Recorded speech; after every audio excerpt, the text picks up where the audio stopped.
Okay, I think you know what I want to do, and I'm going to go through that, but I'm going to go through both of them. And I would write down the number, which is 0.759. I gotta I gotta get the pattern after the decimal. The way to do that is multiply both sides by 10, and then I'll get the pattern after. Whoops, sorry about that. I gotta get my eraser out. That would be 7.59. And then I gotta move the decimal two places because the pattern's two places long.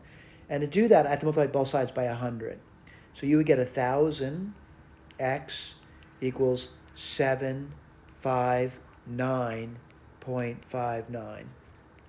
And now I'm going to subtract. And it's really not that bad to subtract. But again, if you have to line up the decimal points, just line up the decimal points to do it.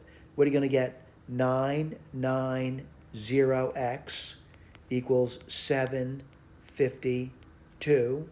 And then x would be 752 over 990. And then if you reduce that by dividing by 2, well, let's see, 2 goes into 990 495 times, and 2 goes into 752 376 times. Let me make sure that's true. Let's see, yeah, 990 on the bottom, 600, 140. Yep, looks good. All right, this is the answer over here. Now, again, that's my preferred method, but you may look at that and say, no, I wouldn't do that ever. So let's talk about the other technique for doing it. I'm going to erase this over here. I felt good about that, but you may not feel good about it. You may say, I don't like what you just did. I want to do something different. Well, let's write this down for you. This is also the same thing as saying 7/10 plus 59 over, well, let's see, that would be 1,000, right? Let's make sure. Yeah, it's 1,000. Plus 59, and this is the tough part for some students. What's the pattern over there? Well, I have to move it two places, so it's two more zeros. So it's going to be 1, 0, 0, 0, right? Three zeros, and then two more zeros to get to move two places. And this goes on and on and on and on. So what's the answer going to be? Well, let's write this down. It's 7/10. We're going to get the same answer, by the way. Plus 1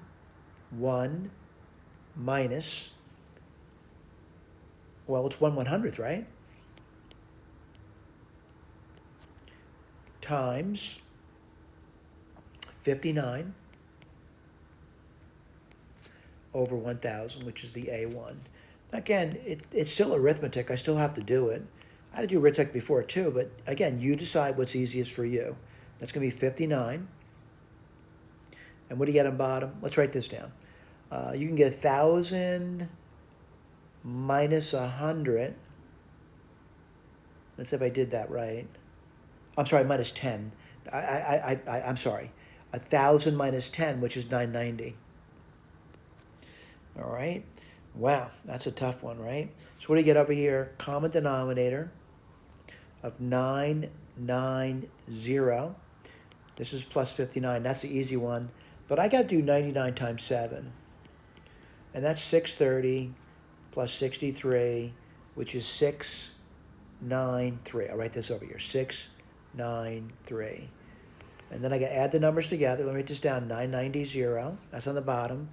Let's see. 752. Let me just make sure that's true. I took 7 from the 59.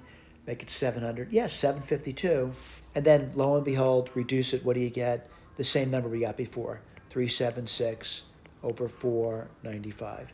Again, you decide how you want to do the problem. It's entirely up to you. All right? Thank you.